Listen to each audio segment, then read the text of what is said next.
महाकुंभ यात्रा नहीं, एक गहरी आत्मिक अनुभूति। 65 करोड़ श्रद्धालुओं ने मां गंगा में पाई मुक्ति।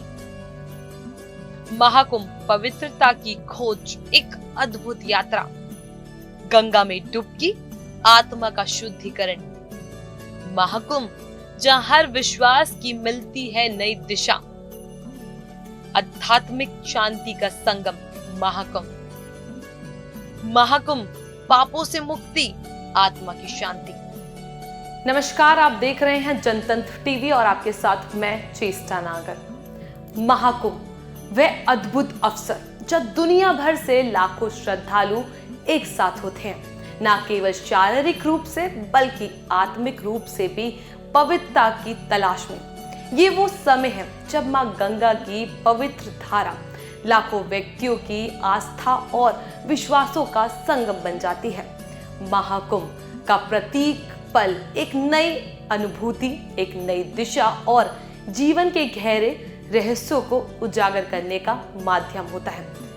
यहाँ हर व्यक्ति अपने जीवन के सबसे कठिन प्रश्नों का उत्तर खोजने आता है, अपनी आस्थाओं को परखने आता है और अंत में हर कोई अपनी यात्रा से कुछ ना कुछ प्राप्त कर ही लेता है। यही महाकुंभ का अद्भुत प्रभाव है। महाकुंभ में जिसने जो तलाशा उसको वही मिला। I'm from Brazil, São Paulo. Oh, this is an amazing experience for sure, unforgettable for us. We came from far away from here, and we are very excited to show to our people, our country, the whole Kumbh Mela, and that's it. Very friendly, very welcoming people. We've met lots of friends here that we'll never forget. First time that I heard about Mahakumbh was with Kako. This is my boss. He covered Mahakumbh 12 years ago. So this was my first experience, and it was amazing. And he did an amazing show for us. CM Yogi ने कहा, महाकुंभ में जिसने जो तलाशा उसको वही मिला। गिद्धों को केवल लाश मिली, सुअरों को गंदगी मिली, संवेदनशील लोगों को रिश्ते की खूबसूरती तस्वीर मिली, आस्थावानों को पुण्य मिला, सज्जनों को सज्जनता मिली, गरीबों को रोजगार मिला, अमीरों को धंधा मिला, श्रद्धालुओं को साफ सुथरी व्यवस्था मिली, पर्यटकों को अव्यवस्था मिली, सद्भावना वाले लोगों को जाती रहती व्यवस्था मिली, भक्तों को भगवान मिले। मतलब सबने अपने स्वभाव और चरित्र के अनुसार चीजों को देखा है। तो चलिए अब हम आपको बताते हैं इस अद्भुत महाकुंभ की पूरी कहानी। महाकुंभ में जिसने जो तलाशा उसको वह मिला। गिद्धों को केवल लाश मिली, सुअरों को गंदगी मिली, संवेदनशील लोगों को रिश्तों की खूबसूरत तस्वीर मिली, आस्थावानों को पुण्य मिला, सज्जनों को सज्जनता मिली, गरीबों को रोजगार मिला, अमीरों को धंधा मिला, श्रद्धालुओं को साफ सुथरी व्यवस्था मिली, पर्यटकों को अव्यवस्था मिली, सद्भावना वाले लोगों को जाति रहित व्यवस्था मिली, भक्तों को भगवान मिले। मतलब सबने अपने स्वभाव और चरित्र के अनुसार चीजों को देखा है। एक ही घाट पर सभी जाति वर्ग के तीर्थयात्री स्नानार्थी बिना किसी भेदभाव के नहाते रहे। सनातन की सुंदरता आखिर समाजवादी और वामपंथियों को कैसे नजर आएगी, लेकिन इनके द्वारा लगातार किए जाने वाले प्रश्न इनकी नियत को ही संदेह के दायरे में खड़ी करती है। महाशिवरात्रि के अवसर पर 45 दिन तक चलने वाले महाकुंभ का समापन आखिरी स्नान के साथ आज हो गया है। इस बार महाकुंभ में 65 करोड़ से भी अधिक श्रद्धालुओं ने स्नान किया और हर कोई अपने अनुभव, अपनी भावनाएं और अपनी आस्थाओं के साथ इस दिव्य आयोजन से जा रहे हैं। लेकिन क्या सच में उन्होंने यहाँ सब कुछ पाया? जो ये यहाँ पर ढूंढने आए थे, या फिर महाकुंभ के आयोजन के बाद ये सवाल और भी ज्यादा गहरा हो गया है। महाकुंभ में हर व्यक्ति अपनी आत्मा की शांति की तलाश करता है, और वही ये समय है जब माँ गंगा अपने आशीर्वाद से उन सभी को आच्छादित करती है जो इस दिव्य संगम स्थल पर आते हैं। ये आयोजन हर 12 साल में होता है, और जब होता है तो लाखों श्रद्धालु इसकी ओर खींचे चले आते हैं, मानो माँ गंगा ने उन्हें बुलाया हो। कोई व्यक्ति अपने यहाँ पापों से मुक्ति के लिए आता है, तो कोई यहाँ आध्यात्मिक शांति की खोज में आता है, और कोई व्यक्ति बस जीवन जीने के नए अध्याय को ढूंढने आता है। महाकुंभ की पवित्र नदी में डुबकी लगाकर वो खुद को शुद्ध करने का प्रयास करते हैं। 6 अमृत स्नान कर करोड़ों श्रद्धालुओं ने किया स्नान। पहला शाही स्नान 13 जनवरी को हुआ, 1.5 करोड़ से भी ज्यादा लोगों ने स्नान किया। वहीं दूसरा शाही स्नान 14 जनवरी को मकर संक्रांति के दिन हुआ, 3.5 करोड़ लोगों ने करा। तीसरा शाही स्नान 29 जनवरी को मौनी अमावस्या पर हुआ, 5.71 करोड़ लोगों ने स्नान किया। चौथा शाही स्नान 2 फरवरी को बसंत पंचमी के दिन हुआ, 2.57 करोड़ लोगों ने किया। पांचवा शाही स्नान 12 फरवरी को महापूर्णिमा के दिन हुआ, 1.50 करोड़ लोगों ने स्नान किया। आखिरी शाही स्नान 26 फरवरी को महाशिवरात्रि के दिन हो रहा है, और आज भी करोड़ों श्रद्धालु स्नान कर रहे हैं। 2025 के महाकुंभ में लगभग 65 करोड़ से भी ज्यादा लोगों ने 6 अमृत स्नान कर ली है। ये स्नान आत्मा की सफाई का प्रतीक है। ये स्नान एक ऐसा अवसर है जहां इंसान अपने पापों से मुक्ति प्राप्त करने के लिए अपनी आत्मा को शुद्ध करता है। माँ गंगा की पवित्र धारा में स्नान करने से केवल बाहरी पाप नहीं धुलते, बल्कि ये गहरी मानसिक और आध्यात्मिक सफाई की प्रक्रिया होती है। महाकुंभ में स्नान करने के बाद हर व्यक्ति का चेहरा एक नई आभा से चमकता है, और उनके भीतर एक अनोखा आत्मविश्वास और शांति की भावना होती है। यह वह क्षण होता है जब सब कुछ शुद्ध हो जाता है और एक नई शुरुआत का एहसास होता है।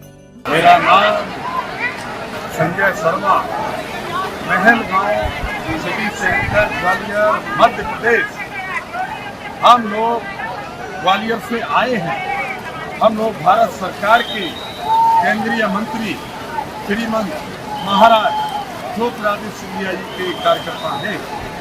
आज यहाँ पर कुंभ में बहुत अच्छी व्यवस्था है, कोई दिक्कत नहीं है, जनता को राहत है, पुलिस की अच्छी व्यवस्था है, पार्किंग की अच्छी व्यवस्था है, साफ सफाई की अच्छी व्यवस्था है। हमारे साथ ग्वालियर मध्य प्रदेश से जितेंद्र सिंह कंसाना भी साथ में आए हुए हैं। यहाँ शिवरात्रि पर्व पर यहाँ पर दर्शन लाल मिलने का आनंद आ रहा है। ये लग रहा है कि साक्षात शंकर जी के दरबार में बैठे हैं। गंगा यमुना सरस्वती देवी बैठी है, स्वयं शंकर जी यहाँ बैठे हैं। महाशिवरात्रि की पूरी देश को बहुत बहुत शुभकामनाएं, बधाई है। तो वही महाकुंभ के दौरान कई विवाद हमने सामने देखे। कुछ लोगों ने इस आयोजन को लेकर आलोचनाएं की, तो कुछ महाकुंभ को लेकर एक दिखावा बता रहे हैं, जहां लोगों की भक्ति और श्रद्धा का उपयोग पैसे कमाने के लिए किया जा रहा है। अखाड़ों के बीच में कभी कभी विवाद भी उठते हैं, जिससे महाकुंभ के पवित्र उद्देश्य पर सवाल उठने लगते हैं। बहुत से लोग ये मानते हैं कि महाकुंभ अब सिर्फ एक धार्मिक और पर्यटन उद्योग बन गया है, और इसका आध्यात्मिक मूल धीरे धीरे खत्म होता जा रहा है। महाकुंभ के आलोचकों का कहना है कि एक तो ढोंग और फालतू है, और इसके आयोजक केवल लाभ कमाने के लिए इसे आयोजित करते हैं। मीडिया में इस बार भी कई बार आलोचकों ने टिप्पणी की है। महाकुंभ में भाग लेने वाले लोग सिर्फ बाहरी रूप से धार्मिक दिखाने का प्रयास करते हैं। उनकी मानसिकता ये थी कि महाकुंभ अब एक प्रदर्शन बन गया है, जहां असली धार्मिक भावना का अभाव है। लेकिन क्या ये आलोचना वाजिब है? क्या महाकुंभ केवल एक तमाशा है, या फिर इसका गहरा और अनमोल उद्देश्य है? कुंभ में सर जिस तरह से भीड़ बढ़ रही है, अरे सब कुंभ का क्या कोई मतलब है? फालतू है कुंभ। देखिए, महाकुंभ कोई शब्द नहीं है, लेकिन इन्होंने क्योंकि महाआयोजन के लिए बहुत सारा पैसा निकालना था, इसलिए पैसे को बर्बादी करनी थी, इसलिए नाम भी इन्होंने महाआयोजन दिया और लोगों को गुमराह किया गया। 144 वर्ष बाद हो रहा है। মহাকুম্ভ আমি নাইবা বললাম, ওটা এখন মৃত্যু কুম্ভ হয়ে গেছে, মৃত্যু কূপের মতো। আমি মহাকুম্ভকে সম্মান করি। अरे भाई, गंगा में डुबकी लेने से गरीबी दूर होती क्या? आपको खाना मिलता पेट को। मैं किसी की आस्था के ऊपर ठोस नहीं लगाना चाहता हूं। अगर किसी को दुख हुआ तो मैं माफी चाहता हूं, लेकिन आप बताइए, अरे जब बच्चा भूखा मर रहा है, बच्चा स्कूल में नहीं जा रहा है, मजदूरों को मजदूरी नहीं मिल रही है, जब ये है तो ये लोग जाकर हजारों रुपए खर्च करके कंपटीशन पे डुबकियां मार रहे। कंपटीशन में एक डुबकी मारता दूसरा, और जब तक वो टीवी में अच्छा नहीं आता तब तक डुबकी मारते रहते। महाकुंभ का असली उद्देश्य पवित्रता और आत्मिक शांति की प्राप्ति है। यह वह स्थान है जहां हर व्यक्ति अपनी आस्थाओं को निहारता है और जीवन के उद्देश्य को समझने की कोशिश करता है। महाकुंभ का सच ये है कि यहाँ केवल स्नान करने से पाप नहीं धुलते, बल्कि यहाँ एक आंतरिक यात्रा होती है जिसमें एक व्यक्ति अपनी आत्मा को शुद्ध करने की कोशिश करता है। महाकुंभ हर किसी को ये समझाने का अवसर देता है कि असली पवित्रता केवल बाहरी क्रियाओं में नहीं बल्कि हमारे भीतर छुपी होती है। मेरा नाम जयशंकर झा है। मैं बिहार से आया हूँ। समस्तीपुर जिला कुंभ के विषय में काफ़ी हमने सुना। व्यवस्था तो काफ़ी अच्छी है, जोगी जी काफ़ी अच्छा व्यवस्था अपना किए हुए हैं। व्यवस्था में किसी प्रकार की कमी नहीं है। इस बार की व्यवस्था काफ़ी अच्छी है, इसमें कहीं दो मत नहीं है। इधर देखरेख अच्छा हो रहा है। कुल मिला के व्यवस्था अच्छी है।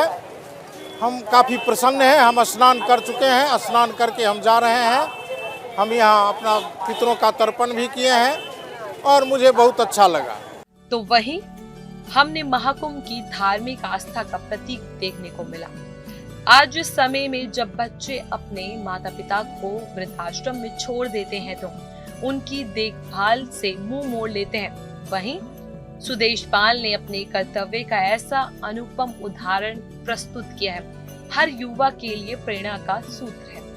यह आधुनिक युग के श्रवण कुमार है जिन्होंने साबित कर दिया कि सच्ची भक्ति और सेवा आज भी जीवित है। सुदेश पाल अपनी माता को लेकर अलीगढ़ से आगे की यात्रा के लिए रवाना हो गए थे और महाकुंभ पहुंच गए। उनकी यात्रा महाकुंभ तक थी, जहां उन्होंने मां संगम में स्नान कर पूर्ण अर्जित करा।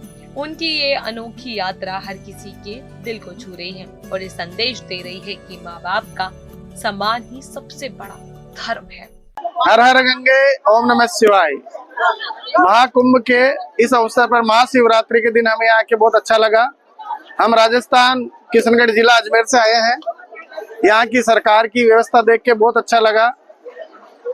प्रयागराज की नगरी बहुत सुंदर, अलौकिक और अद्भुत है और यहाँ की व्यवस्था को देख के भी बहुत अच्छा लगा। साफ सफाई, पानी की व्यवस्था, शौचालय की व्यवस्था बहुत अच्छी है। आज का दिन बहुत बड़ा दिन है। श्री भोलेनाथ महाशिव की शिवरात्रि का बड़ा पर्व है। इस पर्व पर महाकुंभ का लास्ट स्नान हमने मां गंगे की त्रिवेणी संगम पे किया है, तो बहुत अच्छा और अद्भुत है। हम बहुत प्रसन्न हैं। जय गंगे। महाकुंभ के समापन के साथ लोग इस अद्भुत अनुभव के साथ अपने घर लौट रहे हैं, लेकिन उनके मन में एक नई शक्ति और शांति होती है। यहाँ महाकुंभ का असली उद्देश्य था एक नए दृष्टिकोण, एक नई जीवन। यह योजना हर व्यक्ति को ये सिखाती है कि जीवन का सबसे बड़ा उद्देश्य आंतरिक शक्ति और संतुलन है। जो लोग यहाँ आए उन्हें पवित्रता, मुक्ति और शांति का अनुभव हुआ और वही सबसे बड़ा पुरस्कार था। वैसे आपको महाकुंभ में आकर स्नान कर कैसा लगा?